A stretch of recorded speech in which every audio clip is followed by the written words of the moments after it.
everyone. Welcome back to Window Chats with Robyn, the Instagram live podcast where anything that can go wrong usually does go wrong, but who knows? Maybe today the connection will work right away. So many exciting things. For those of you living in Toronto, oh my gosh, my voice. This is, guys, do your vocal warm-ups. This is what not to do. But I was going to say, for those of you living in Canada, I'm in Toronto, it's snowing, so happy April. That's always fun to wake up to. It's kind of like I woke up and I thought it was Christmas, which was weird. Wouldn't be surprising given the times. Maybe it is December. Maybe I slept all the way through. No idea. Wouldn't be surprised. Hi, Vanuja. I know I started a little early, but I'm going to try to invite Jordan in, and it's going to be great. Da, da, da. Still haven't figured out a song for my chat. Da, da, da, da, da, da, da, da. Oh, here we go. Try. And hoping it works. Oh God. Okay. I sent it. Here's hoping. Fake drum roll because oh my God, it worked. Yes. I was like just looking at your message to be like all the stuff you sent me that you were like, people never read this. And like, so I was like, shoot, I didn't read this. It's actually so people, it's totally fine. It's just when the connection's lost, I feel bad because people are giving their time and I want everyone to see them. So I'm like, here are my type A instructions in bold. Please follow. I love that. Made it very easy to read. Cap locks here. Okay, cool. Yeah. Hi. It was the hi. Oh my gosh, you look the exact same. We have not changed in 10 years. That's good, right? Other than, like when I was like 19, I already had a receding hairline, so it stayed exactly where it is. So like, I can, if it's there for another 5 years, I'll be happy. You're fine. Yeah. Is it snowing? Wonderful. Oh my gosh, thank you. It's not, it's the window. I was going to ask, I'm assuming it's snowing in London. How's the weather? I am actually in Toronto. Yeah. Depending on the lockdown, it's like I've had my apartment in Toronto here, but like it's lonely.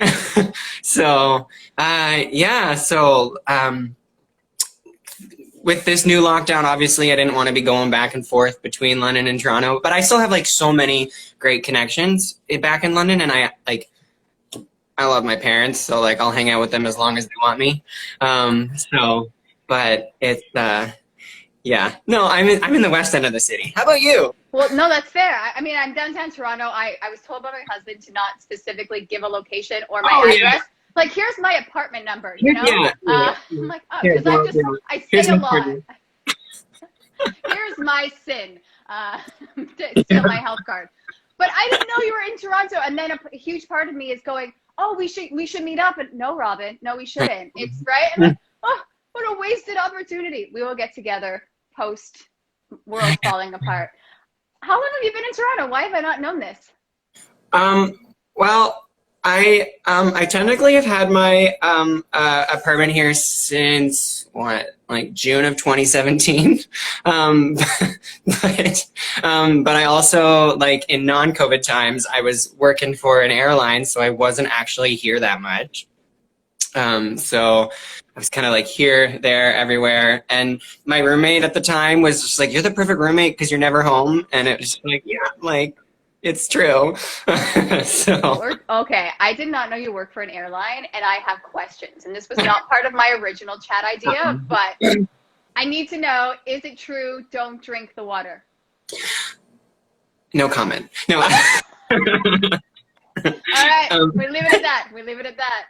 Similar to ice cubes. Okay. There are some people who will not drink the hot water. Yeah, I'll have a tea when I need to, but yeah. Well, you're still around, so that's a good sign. I'm still here, yeah. There you go. It's hot, it's boiled. Hopefully it's all de-disgustified. That's a word now. And if you really need sometimes you just really need a peppermint tea, so. Peppermint, that's the way to go. You get that night, it's like you're drinking toothpaste, but classy. Like most people on airplanes will always drink peppermint tea and tomato juice. It's one or the other. don't understand why, but actually there is science behind it. The tomato juice is because people crave sodium when they're in the air. So like you'll have people who will like never in a million years like want to drink tomato juice, but like really need that salt. And then they like, what do you got? And it's just like, I don't like, I feel I've never sneezed on this before. Like, what do I do? I was very intrigued. And then I'm like, no, Robyn, hold in the sneeze. And you never forget your first sneeze on Instagram Live. But the tomato juice is very, I can't stand the thought of tomato juice. I'll have the sauce, but I'll eat the tomato itself. But when you blend it into a juice form, I don't know, juice versus sauce, the juice is very off-putting for me. I don't know. What about clamato juice? Yeah, not for me. Doesn't that have clams? Yeah. Called clamato. I never had a clam. There you go. So clamato gave it away. Or what's really popular is to mix Coors Light with clamato juice. Here, I'm already talking about mixed drinks at 11 in the morning, but there's no time frame during these weird times that we're having. Have a clamato. This is sponsored by clamato. I'm gonna sip my coffee with that may or may not have Bailey's in it. No, it's got tomato juice. That's oh, gross. Okay. Okay. I got sidetracked. Can I ask? I'm always curious. What is the weirdest request that you've had on an airline? Oh gosh.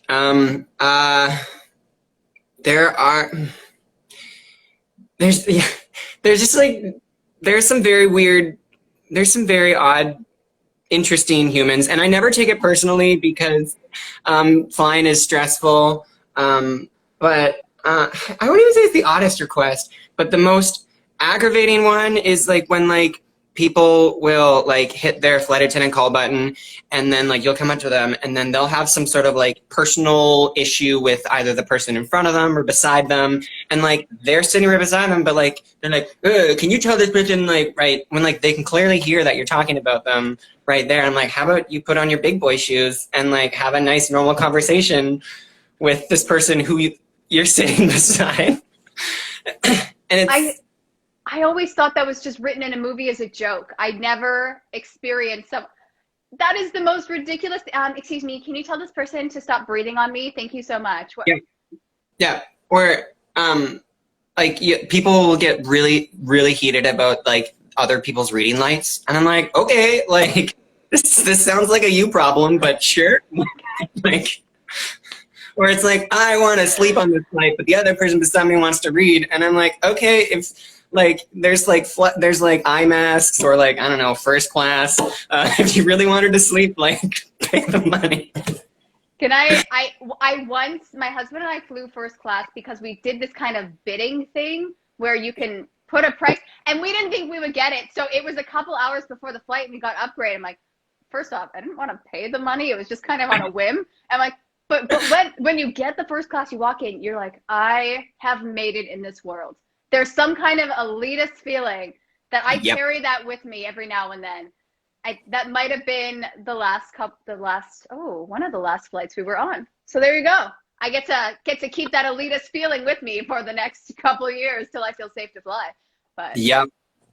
Like I had to fly in the summer earlier on in the pandemic, and using my there's no one on the planes, and it's just like on my benefits I was able to like get into the first class. Then I was just like, I don't know how I will like survive in a world where I don't have flying benefits, and they'll expect me to like want to pay full price for a first class ticket. It'll be a very sad day.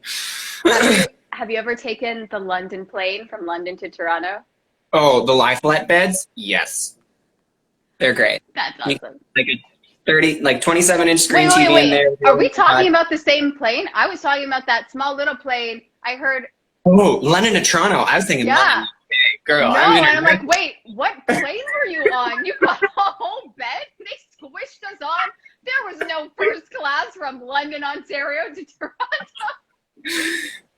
Yeah. But yes, London. Ooh, a lay flatbed. What? Yeah, they're actually special.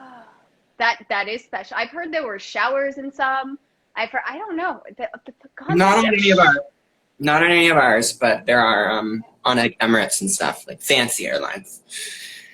it's just so weird. It's like I'm up in the air, but I can't do without taking a shower. The first thing I want to do when I get off a plane is shower. I don't want to shower on. I don't. It's a very odd concept. Again, this is just a whole other. I guess if you're flying that long in the air, certain luxuries are required. So yeah. But when will you feel safe? Like, are you still working No. with the airline? Okay. Thankfully, we are like unionized employees, and we are furloughed, and so we're being treated quite nicely, I would say. Thankfully, like when the airline does grow again, like our jobs are in a sense safe, as they have to offer it to us before they can hire some bimbo off the street. So like. I was one of those bimbos one of those days, but like I'm picturing just a lineup of bimbos. We'll go with you. Just kind of, please. It's almost like a desperate actor kind of lineup, you know, that we're looking for redheads today. I mean, there's a lot of similarities between flight attendants and actors, I would say. So we're both. And yeah, it's great. I mean, there's a lot of actors that are flight attendants, so I guess that's the similarities in that. Well, you know what? I think there has to be, even with any kind of service industry, you have to have that kind of people personality, right? Yeah. Where even if they say those absurd requests, exactly right, that smile and the request where you're going, why are you asking me this? You're a grown adult. Of course, this is a very reasonable request. I would love to do that for you kind of attitude. I don't think I could ever work in that industry. I really admire everyone that can, because I just think, I don't know. There's only so much fakeness that I can achieve in a day, and I think I have a quota. So if I'm stuck on a long flight, I don't know what I would do. I would do you take shifts with your fellow flight attendant? No, it's where you get like the sassy person who, like, you know how like between like the where all like the humans sit, and then there's the there's the back alley, and you always get like the one flight attendant who like whips like the little screen again. Yeah, that is their like saving grace. As soon as like the curtain closes, it's just like everything is, all hell breaks loose. But then you get the one passenger that like sticks their head through the curtain. It's like everyone will like turn around and look, and it'll just be like. There's such a long-running joke with the power of that curtain. That is honestly, it is such a poorly made curtain. Like, look at me pulling the shades. This is a divide between the classes on the flight, and also this is soundproof, allegedly. Like, there's just, everyone thinks it's more than it is. And like, what was it, 20, it was probably a year and a half ago. I don't even know. Time makes no sense in pandemic land. But we have, so there's like the curtains at the front and the back, but they also introduced a curtain in the middle between like lower economy and like not so lower economy. So like try policing that curtain, and it's just like, no. That's a tough one, because that's like they could have almost paid so they feel like they belong there. Yeah, like some people will, like, they've paid the extra, it's like another level, but it's just like. It's honestly the most interesting. We're all on this flight together. We're all humans, but also there's always going to be a class divide, and it's just so obvious on a plane. It's such a fascinating study. Oh my gosh, I haven't spoken about planes in so long, Jordan. This is great. This is, again, oh yeah, that's true. Okay, have you ever, one last question, then I'll ask you about how awesome you are and all your YouTube stuff, but have you ever taken those giant planes where there's like 5 in the middle and 3 on each side? They're huge. Mm-hmm. Yeah, we have, I say we, I have no money. You own the airline. Yeah. Not anymore. Well, I worked for WestJet, and their whole spiel was like we're all owners, but then they all bought us out at the end of 2019. So, but like, great, I was happy. They they made some great decisions. But WestJet has 10 787s, those big jumbo planes. You got 3, 5, 3. Yeah, they're They're crazy. That's the first time I ever experienced a plane that big, and I thought, well, again, it was also empty. Those are the ones with the lie flat beds, though.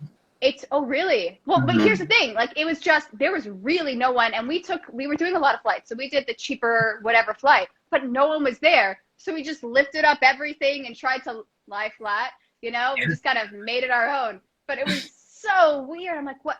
For me, I'm like, what a waste of money for the airline. How come they didn't fill it? But I guess you have to have those flights. You have to, excuse me, I hiccup. You have to have those flights because you're also bringing cargo. You have to remember that. So even if there's not passengers on flight, they still could be very profitable with what they're bringing in the hull. Were they smuggling stuff in on my flight? Oh, man. They could have shot us down. Ooh, that's a whole other thing. And then I'm watching a lot of TV lately. This is what's happening. The ideas in my head. I'm watching like Blacklist. I don't know. Maybe there's like precious cargo underneath. Some kind of, yeah, that's probably not what happened because we're Canadians and we don't do that. Maybe we do. I don't know. Anyways, that's okay. Take one more coffee. Do it. Oh, this is where we do the dramatic water break. Time. To hydrate the voice. Oh yeah, I totally had a voice crack right at the start of this. I'm like, oh dear God, that was uncomfortable. I just show what not to do. But can I say, one of the reasons I reached out, I did not realize 10 years ago we did Bye Bye Birdie. I didn't know it was the 10-year anniversary because people were reposting. I'm like, 10 years? What? Oh my God. That actually feels like a lot longer. Yeah, it really does. Weird. I'm like, well, I mean, in my head, I'm always going to play a screaming teen / what, like some version of that. But I don't know.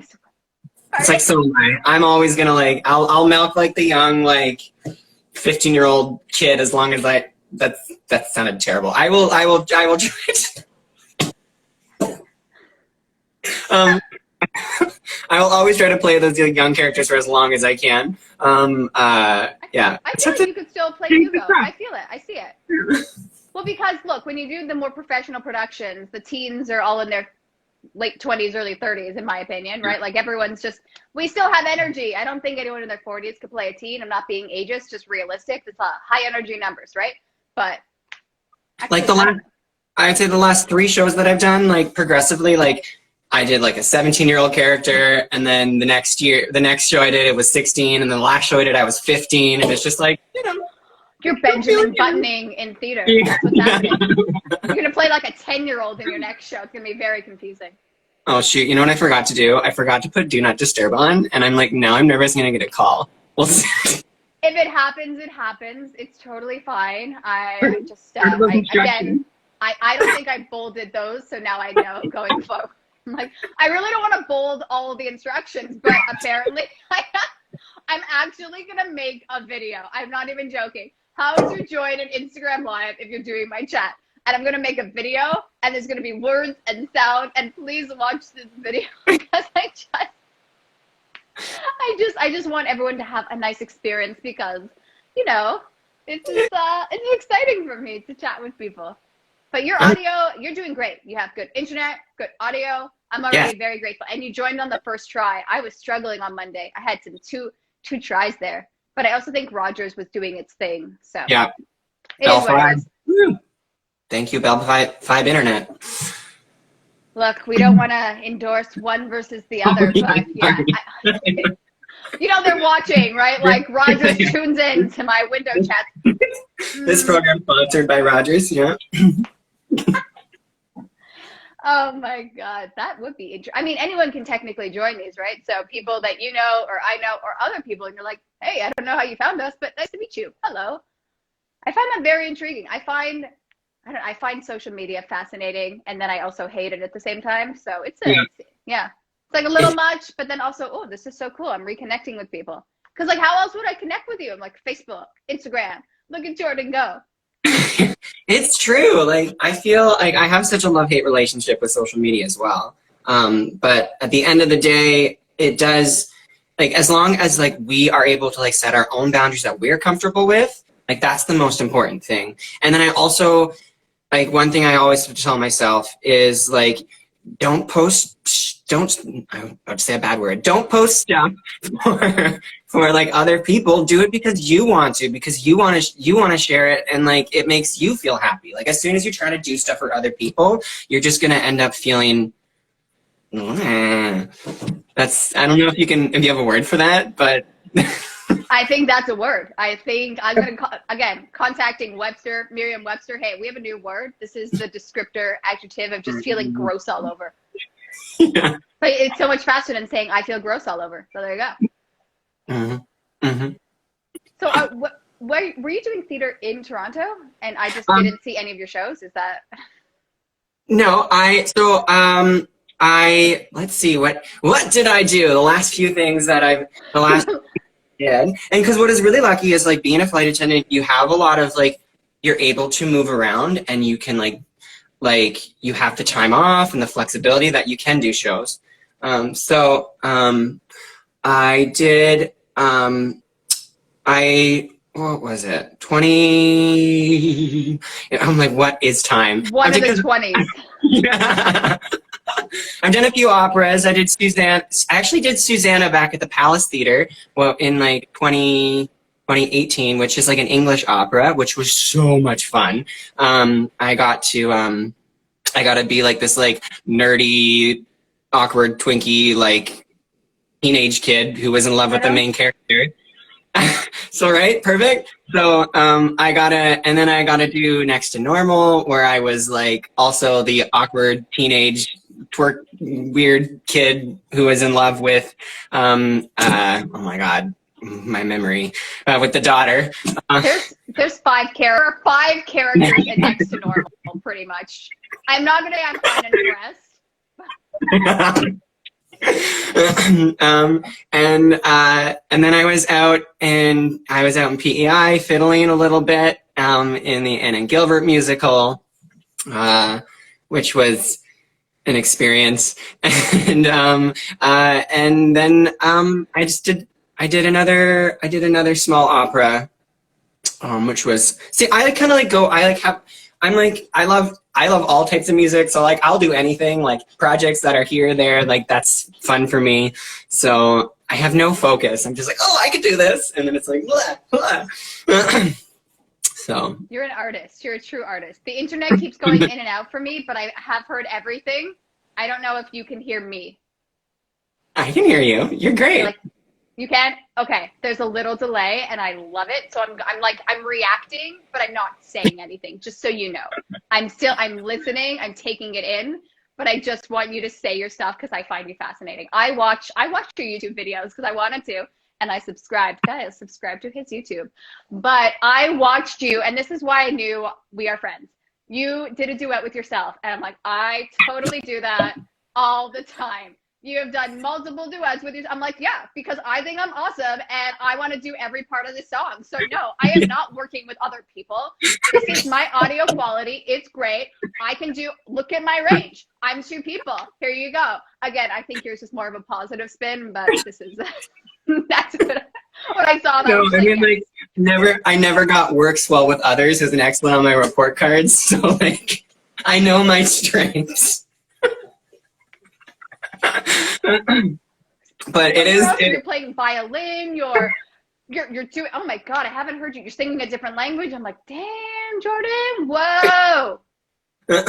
Yeah, so but it does come down to, like, yes, there's a little bit of vanity involved, but it also comes down to the fact that like I just have the equipment, I have like the mixing abilities, and like I'm never opposed to collaborating with people, but then like I don't want to like also like impose my like really like I'm a little bit of a perfectionist, and like I know if I ask someone to like send me something, I'll be like, oh, like 30 takes later be like, can you like re-sing that riff for me a little bit? And let's just like, it's okay, I'll do it myself. But you know what, I love working with other people, but in my head sometimes I actually can't describe what I want. So yeah. I send it out and I'm like, this is what I want. And they send it back. I'm like, oh, is that what I asked for? No, that's not what I'm thinking. Get in my head. Come on. See the vision with me. So that's also part of me trying to learn how to explain my thoughts better, even when I do projects and I just put my husband in because he's here, and also honestly, he's getting really good at acting. It's kind of bothering me. Well, like he's gonna succeed in his acting career that he didn't want, and I'll be like, you know what, Mike, not cool. But it's so when he talks to me, he's like, you're just really bad at directing in a nice way. He's very nice about it. I'm like, I am bad at directing. I have no idea how to express what I want to see. And I think that's so interesting. And then now when if I were to go on a set, I'd be like, oh, I don't think the director 100% knows what he wants to say. So I'm just going to do my bit and then kind of combine his, and then let's see where we go from there, versus doing 100% what the director says, which worked for me on that last shoot. But I don't know, going forward, I think it just depends on the person you work with. But I just thought that was interesting. That's sharing with you and the viewers. Okay. I have all the utmost respect for directors in the world, because just like I have a vision, but I have like no way of like getting there. It's just like total, just like, so the fact that people can like put that down, like have that roadmap, inspire people, get people to collaborate, to work together in a positive way, working miracles, I swear. But it is like, selfishly, I have a project and I wanted to work with you, and I'm like, I don't know how to express what I want. I'm still literally the past 2-3 weeks, I've just been trying to figure out logistic wise how I can get all this content from people. So I'm going to reach out to you again once I actually figure out what to request, because audio wise, it's also hard because people's audio is so different. I'm like, oh, I don't want this to sound bad. Tip, if you instead of like doing stuff through like Wi-Fi, if you get an actual Ethernet cord to your router, you can actually like improve the quality of the Wi-Fi, and like and like there won't be as much lag. So that's like, it's the lag that really is a lot like hard for a lot of people. So I should probably be doing that, but then it's not on my window. I don't have the cable for this. Like it's, and then I have to close the door because, you know, my husband has like an actual job, and it's we need the little sound barrier that is our glass door. That, you know, those sliding glass doors where you're like, really, is this soundproof? Circling back, I would love to collaborate on a project with you. Here's my thing. I'm like, this is what I'm like I'm always game, absolutely game to help out anyone and any sort of collaboration they want. Like, but I'm just like, it is the true thing. Like, I don't have the vision or the roadmap to like make the initiative, but like, I am always down game to collaborate. Like, and like, yes, it's true. I do a lot of stuff by myself, but it's just because I don't know how to ask other people for help. That was a good save in case directors are watching and think Jordan does not want to collaborate. I will not work with him. I mean, Jordan. Go ahead. Lag. In the spirit of collaboration, I am starting as of tomorrow a like new weekly collaboration with my dad, though. So like there is some baby steps going. So we're doing, because he's like a fantastic trumpet player, like insane. So we're gonna do like Pandemic Blues with Kenneth, where we just, you know, like talk about a little bit of some pandemic blues and then play some blues. And like, so like I've sent him some tracks and he's like played his trumpet and set them, and then I'm just like, you know, sing over top of it. So it's really cute. So wait, you used him in another video then, right? I think I saw one. I saw that. I'm like, wait, who is this person? Why is he in your video? He's your dad. There you go. Okay. Yeah. So he's very talented. Yeah, he was great. I wondered. I'm like, this is interesting. I've never met your father, Mr. Baldwin. You were delightful. Okay. So anyway, do you still call your friends' parents Mr. and Mrs., or is it just casual now? I had to be respectful, you know, like Mr. and Mrs. I mean, I even call my parents by their first name, so like I feel like the casual thing must. And I've done it ever since I was a kid, because like, I don't know, it's like that little bratty child thing where it's just like your parents always use your full name when you're in trouble, and I'm like, well, like, Kenneth. So, but to answer your if someone question, were to say the full name, I was going to say, if someone were to say the full name Kenneth, oh, I feel like I would be in trouble. You know, you go from, I don't know if anyone calls him Ken, but hearing Kenneth, I'm like, I did something wrong. That's what he goes by, is Ken, but like Kenneth is like, is to like get that under his skin. And I even got like, you know, when I started doing it, then my cousins all started doing it to their parents, and it was just like I was a trendsetter. Use their full name. Take back the power as a bratty teenager. Like the smallest amount of power you can have as a child that comes out of your mouth. Yeah. Yeah, after that you controlled all the finances. You were really the man of the house.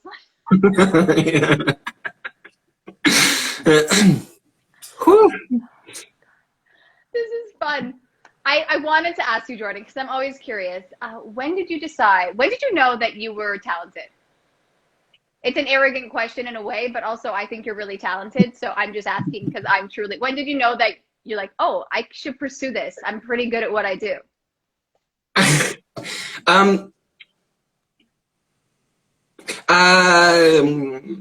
like I'm born this way. No. I think there has to be a bit of a natural ability. It's not like, I think people can learn to improve on their natural abilities, but I think, you know, if you're tone deaf. So I was like, I come from a very musical family. So like from a very young age, I was like just steeped in music. And like I learned how to read music before I learned how to read. So like I can only thank my parents for that. Like they were the ones putting me in like Suzuki and like the preschool music that really helped give me a strong foundation. And but they gave me the opportunities, but then they also expected from me and my older brother especially for us to like practice and perfect and play all the time. Like I was that kid that was playing 4-5 hours a day from the time I was like 4 or 5, and because of that, like I was already doing like ARCT, like violin stuff by the time I was 12.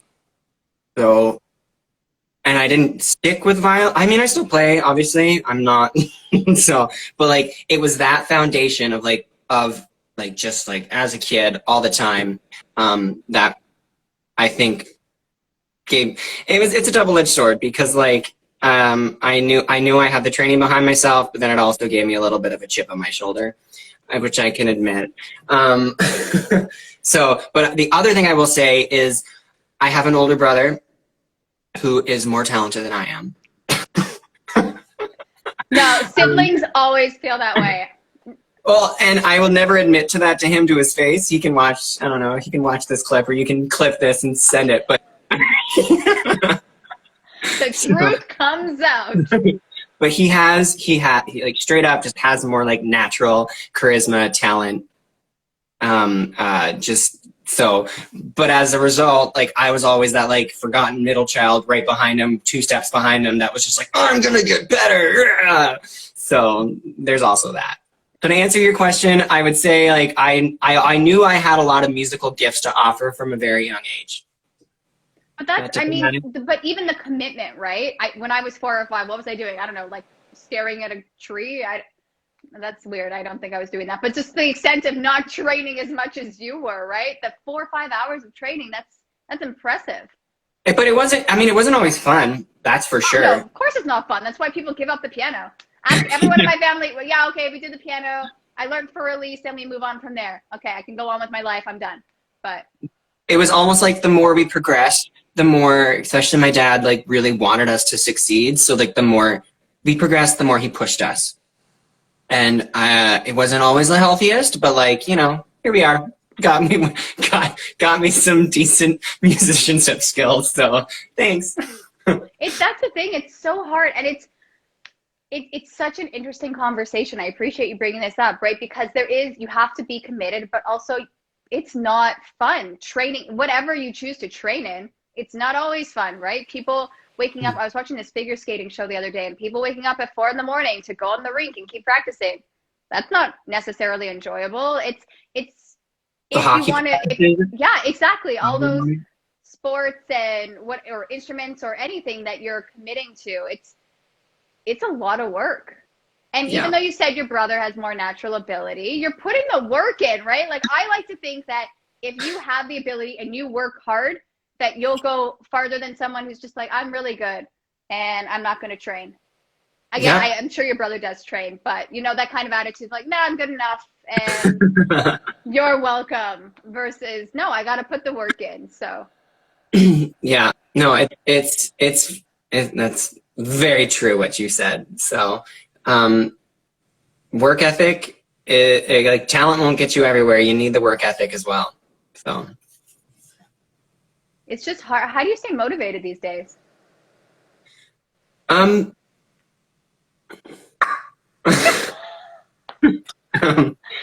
I don't.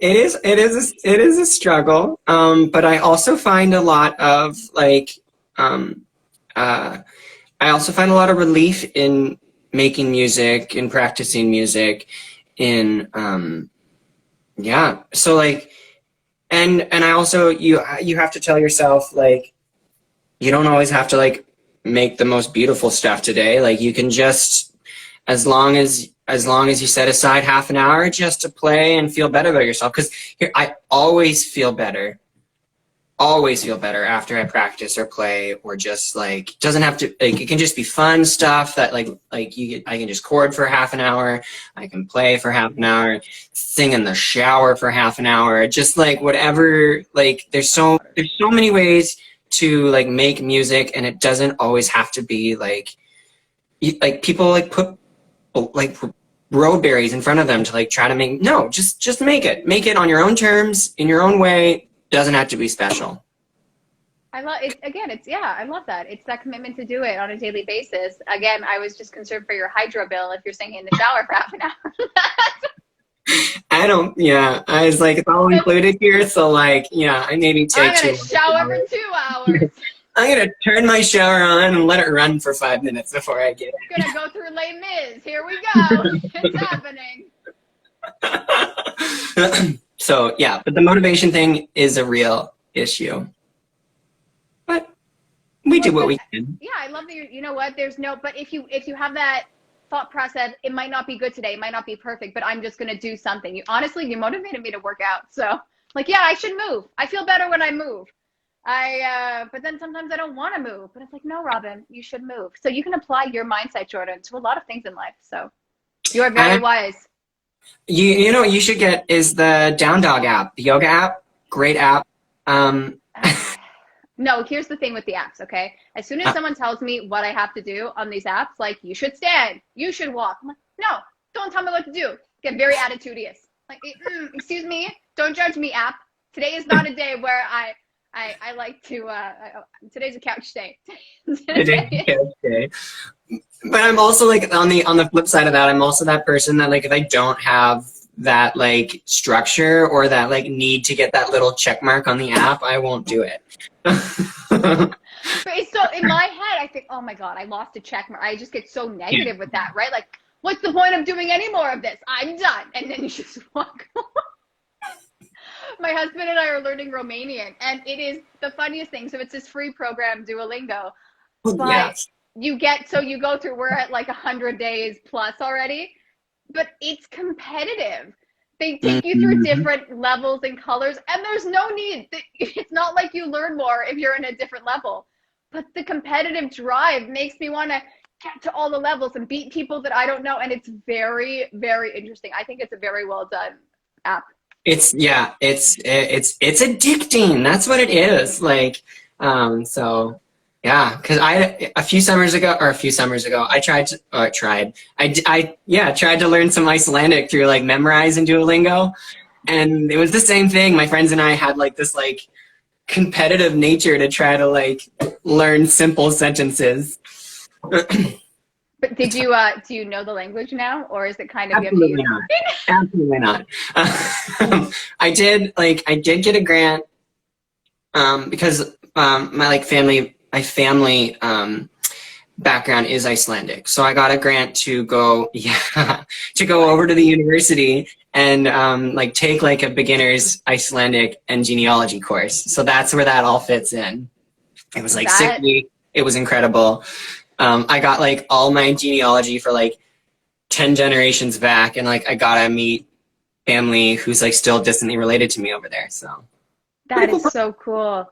Yeah. I mean, when we went to Iceland, they had this really cool stopover opportunity. So we saw Reykjavik and maybe the Golden Circle. We kind of did our own version of that, but it was fascinating. And you got to do what was that tourist attraction with the water?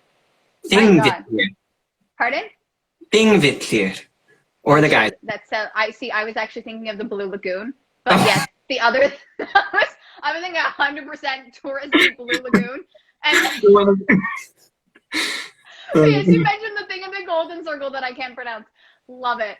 Oh my God. Well, there's like so many like random letters, like combinations of letters that like make no like the double L sound is a sound, or like the HV is a Q sound. Kvar.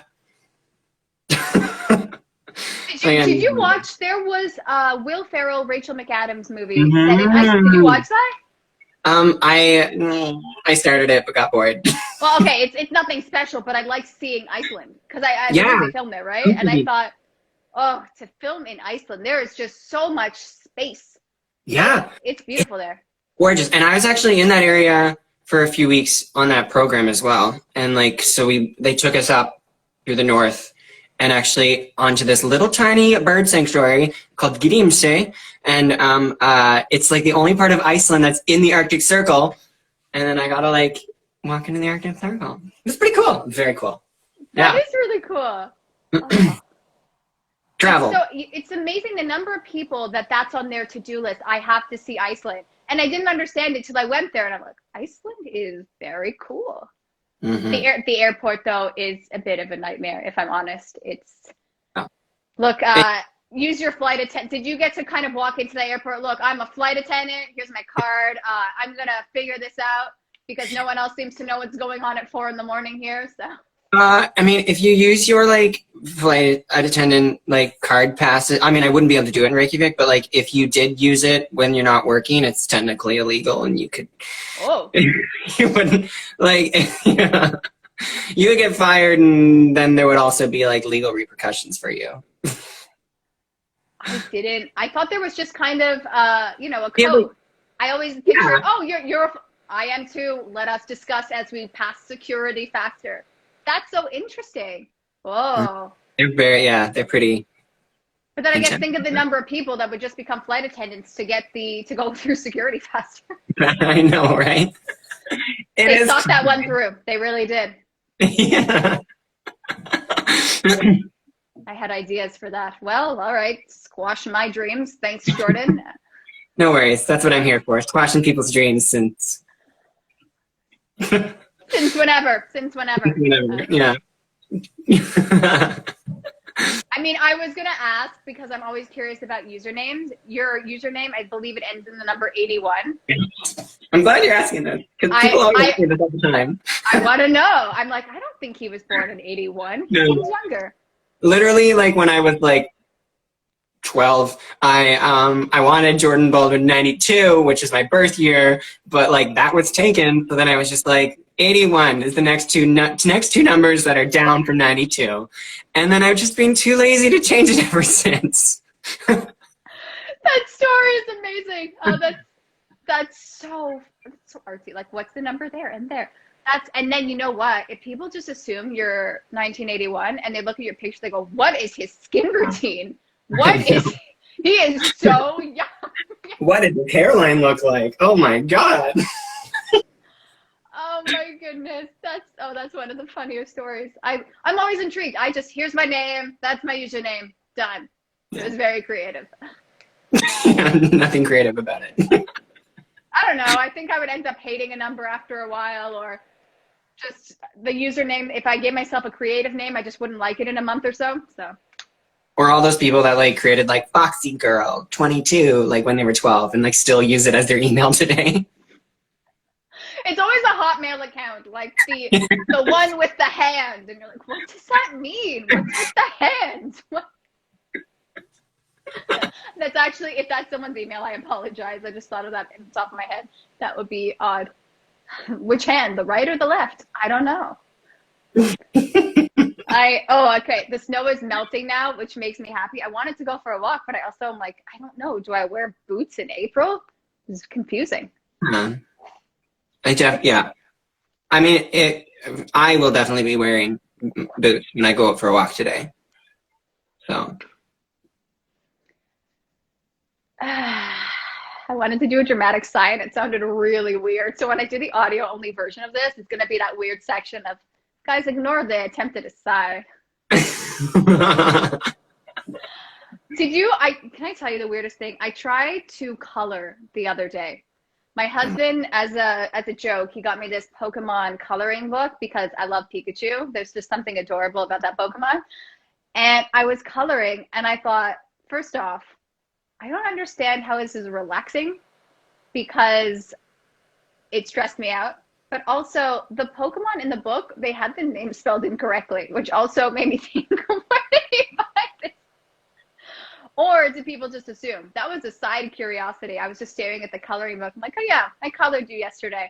I don't get the point of coloring. Because you know, like when you're a kid and you have those coloring books and you color them in, and then you try and rip them out, and then it gets ruined. And then you try and cut with scissors, but still you're missing that edge. I don't know. Now I can't put my artwork on the fridge. I'm going to ruin, and there's something on the back, right? There was Raichu. What? Sorry. I mean, yes, that sounds awful, but I was like, I was a terrible, I can't draw. I just can't draw. I skipped kindergarten, never learned how to color in the lines. That is a skill. I'm telling you, there's certain skills that I missed. There was like a grade 3 class I missed where everyone learned how to tell time. And then me being a stubborn child, I never admitted to missing those classes. I think I was away on vacation. Like my family decided to take a week off and like go somewhere. I don't know. It was really cool, but don't even know your time on vacation. It's vacation time. I just never knew how to tell time. And then it went digital. So now when someone, well, I mean, I learned, but in between learning, when someone would show me, oh yeah, it's 10 past. And I'm like, where? I don't understand. What's the number? It was honestly, it was traumatic, and I'm sharing it with you and the 3 viewers right now. I'm right there with you. I said, clearly don't work well with others. Can't color in the lines. All things you learn in kindergarten, and I didn't go. Well, all the kids that are doing school from home, what if they never learn to color in the lines? And then we're going to have all these people coloring out of the lines when you have to fill in those forms and it says stay in the lines. Everyone's going to be out of the lines. All invalid. Just saying. We're going to have it's a really scary future we have ahead. We're going to have some pretty scary fridge color pictures on the fridges in the future.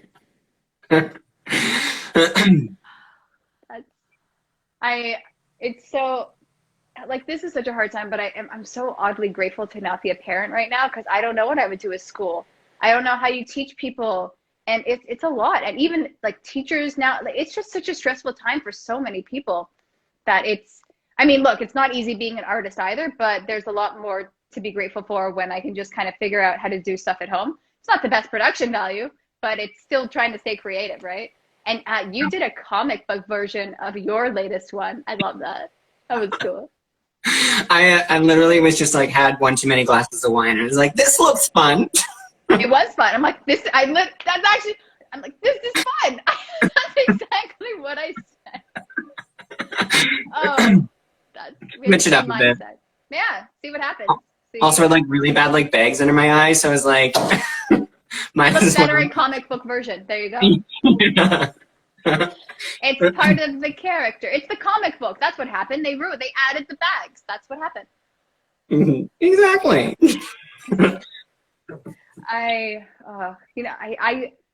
Do you miss theater? Like, when do you think the next show you'll be comfortable performing in theater again, or opera, or anything live in person? That's a really good question. Obviously, yeah, I obviously I obviously miss like theater. But if this pandemic has taught me anything, is like there's always ways to be creative that just don't have to be on the stage. So if an opportunity ever arises, I would love that, but it's it's hard because it's not I there's nothing, you cannot replace that rush of like an audience in front of you. But it's also like, like I don't want to say it's not my number one joy because I absolutely adore it, but it's and I would be so grateful, and I am always grateful for any time that I can perform. But I just know, like, in times of Corona, we can be more. I am getting a lot of like enjoyment and fulfillment from like finding other creative avenues. So it will be interesting to see like when theater is a possibility, if it's something that I'll want to consider pursuing again. I'm starting grad school in September though, for like yeah, for like early music. So we're talking like baroque music, not early music for kids, like early music like way back when. So I'm like, and I'm starting as like a countertenor, so I kind of do see it as a little bit of a pivot, and something new. So that's. And I did not answer your question in the slightest. I like kind of like. No. I like throw out whatever. Where are you going to grad school? At U of T. Oh, amazing! Mm-hmm. That's so exciting. Mm-hmm, yes. Growing up so fast. Yeah. I mean, I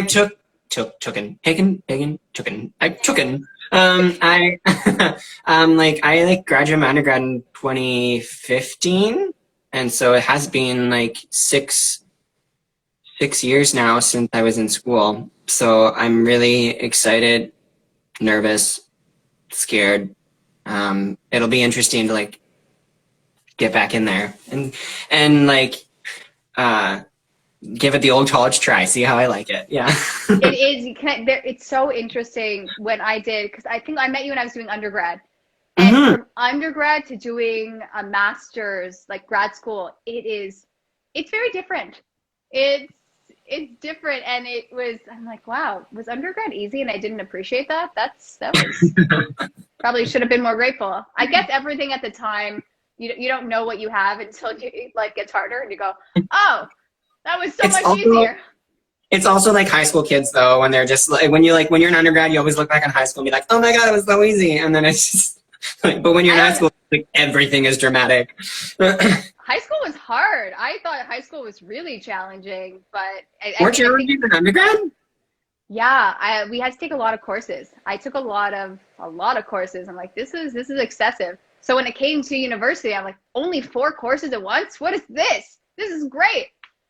That's fair. So yeah, I mean, it was, see, that's why challenge yourself in high school and you go to university like easy 4 courses. It wasn't always that it wasn't easy, but it was, just less to focus on.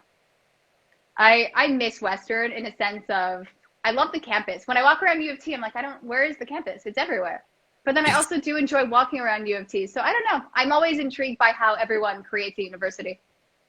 Yeah. No, and U of T being like in the thick of the city, whereas like Western is its own little bubble, right? So that's the main difference. I want to go. I always feel compelled to go back to London. But when I ended up going back after I graduated, my husband went back and did more schooling there. And it was so weird going back to London as an adult when you finish undergrad and you go, oh, I'm older now. This is weird. That was me. It's not anymore. But or even performing community theater when you're older in London, and oh, I was this character and now I'm this character. This is so weird. Ugh. Yeah, it's it like for me it's a little different. Like London is my hometown. That's where I was like born and raised. But I do like I've heard that from a lot of friends who definitely like were like very involved in the London community, left after they're going from school, and then when they go back and it's just like everything's different. It's kind of like ugh. So and there's a thing of nostalgia about it, right? So but for me it's a little bit different because I have my roots, my family roots there. So I still like going back. Masonville Mall is really improved. That's the only Apple store you can go to where there's no line. Joke. I'm like, does anyone know that there's an Apple store in here? I don't even think I had an Apple product. I just wanted to go in and say, I'm in an Apple store and anyone could see me. It was fascinating. Yeah, it's There's London's cute. London's quaint. They have so many things that's great, like Grand Theatre, Palace Theatre. Palace Theatre. I love that it's still around. I really do. I might have seen a show of yours where the fire alarm went off, and I thought, I've never seen that. How old is this theater? It might have been. Were you in White Christmas? Did you do that one? Okay. No, who but was there was someone from Bye Bye Birdie that was in White Christmas, and I was supporting them, watching it. I'm like, I think we went together to go see it. oh, they had the fire. I wondered who I went with. It was driving me nuts. I'm like, why? I wouldn't go to see the show on my own. Okay. Yeah. Oh my God. No, Jordan, we saw a show. Okay. Yes. I remember. No, we saw a show. I'm remembering this amazing story because we were discussing a director and we had thoughts on this director and the director was right behind us. That's what I remember with you very much. I'm not saying the name or the show we saw, but I remember, oh my God, it could have been Christmas. But I do remember saying, after that, I thought, okay, you know what, Robyn? Even if you look around and you think no one's around you, just don't say thoughts. So yeah. And I don't think we said anything bad, but we had thoughts. We had thoughts on the production. Not even the one we were seeing. On the one that we had done, we had done a show, and then we had thoughts on that director that left. And I plead the fifth. I know nothing what you're talking about. Again, I think everyone was great, but I just thought it was so. I honestly don't think we said anything bad. But again, me being in my head thinking, oh my God, we said something. Yeah. It's always worse in your head than when it is when you say it. But I just thought that was so funny. What show are we seeing? Oh, it's gonna drive me nuts. I can't remember. You can message me later when you remember it, like 3 a.m, like, oh my God. Well, now I want to say Romeo and Juliet, but that was another show that I saw. But I was so supportive. I stopped being supportive when I moved to Toronto. I watched so many other shows. I know. Yeah. It's that's true. I would say the same thing. Like I always love supporting like friends and other like artistic projects, but like I need to do that more. I need to make more of an effort in times of non-corona. Even now, it's all I have to do is click on a Zoom link, and I'm like, I don't know, do I want to invest in more screen time? But it's a little easier in a sense, but it's harder in other ways. Yeah. Jordan, if you're ever doing a show, I will watch it, and then I will talk smack about you. No. I will be doing a one-man show where I play all the characters. I will watch that, guaranteed. Look, okay, I'm not judging you. I did a parody of the Cell Block Tango, and I played every character. Okay, so when I saw you doing that, I'm like, yes, Jordan understands. It's just easier this way. I'm going to figure out how to get the vision. That's where Bye Bye Birdie, I want to like redo parts of it, and I'm going to reach out to you because I still want you to be Hugo, if you'll have me. Yes, because you just never age, so you're fine. This is a live casting session. This just happened. Oh yes, thank you. Can I show you something that I like found? I found in like the depths of my closet. Ugh. I was nodding very excitedly. Wait, we had that made and I didn't buy one? You 100%. Oh my God. And like it doesn't fit, but whatever. And it's a zip up? Why didn't I buy that? Oh, I have so much anger towards my younger self right now. Oh, you know what? Here's what happened. Because I had sprained my ankle and I worked really hard on my choreography, I was very bitter during the end of that show. But, Jordan, it fits. You're rocking the Bye Bye Birdie sweater. It doesn't quite fit in the arms anymore, but. It's a 3/4. It's a 3/4. You're fine. It's a 3/4 sweater. I love that you found. One of my favorite stories. There was a friend of mine dating someone from the Bye Bye Birdie show that we did, and me and 3 other girls were on the poster.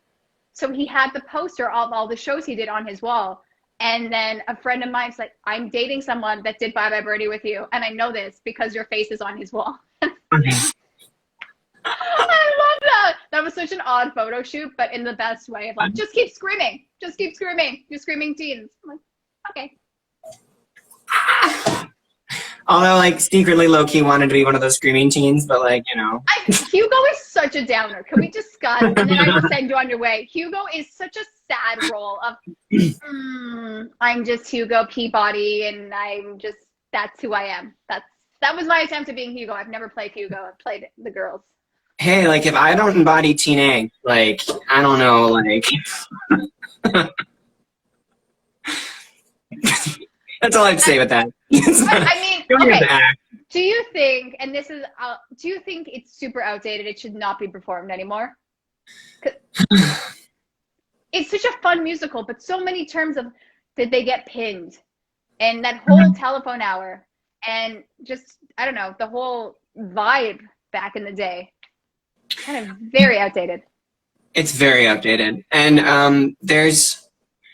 I think moving forward as like we have these conversations, like there is still value in doing them, but like either having disclaimers or like doing them in like more like in a like not in, yeah like changing it up a way. Like there's nothing that like keep like you don't need to keep that script static.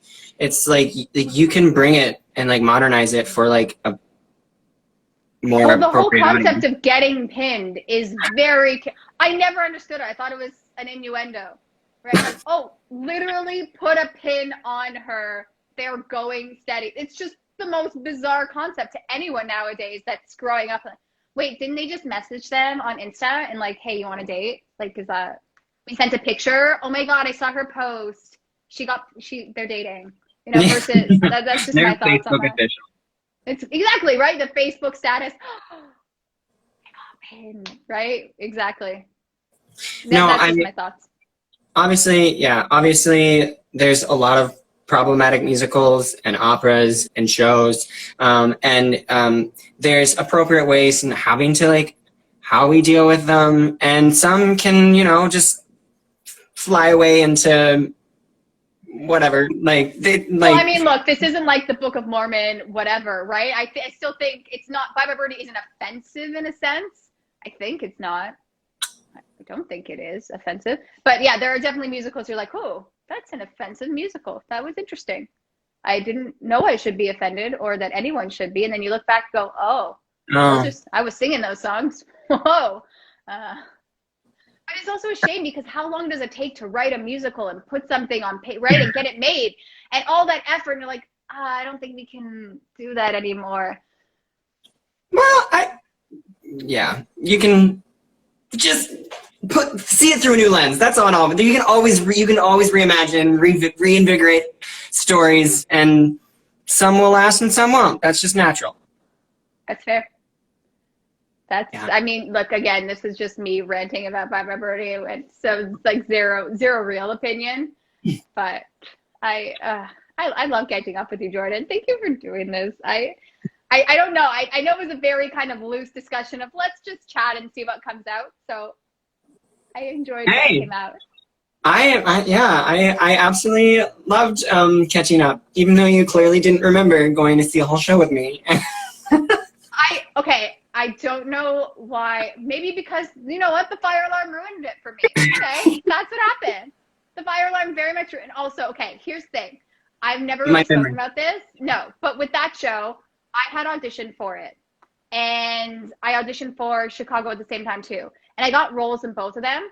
So it was odd. In my head, I secretly wanted it to be bad because I chose to do Chicago instead. And it was good. And I'm like, oh, should I have done this one instead? I'm like, no, Robyn, you love Chicago. No.